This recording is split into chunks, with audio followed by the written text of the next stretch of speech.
thiên sung con agila lei hi a lâu tiếng chu lệ tôn sot hin na kupa ani so tiếng lệ a khop tiếng a lung tu te lui pi panggal lang khat lama chu amin ki ko na sunga ka undi chu amin ki ko na sunga chu amin ki ko na sunga chu amin ki ko na sunga chu amin ki ko na sunga ka undi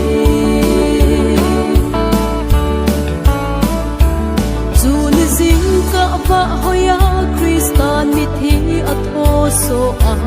atho kit lau pi at san ni tiu chu le an han chok te ki khop ni le a in u van chung gamma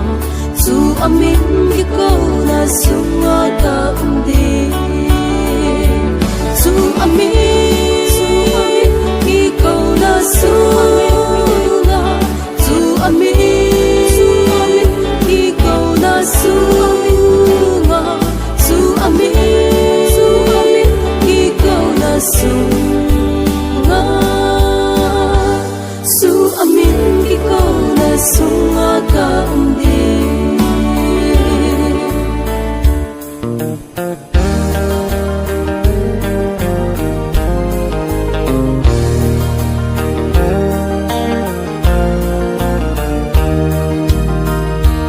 pathina tongin ka te ni so apat ni hung ge yin ami ngai lut ki dang su sei choi le nge su le i na to i so i nei khu bu hin ting le su amin ki ko na sunga ka undi su amin ki ko na sunga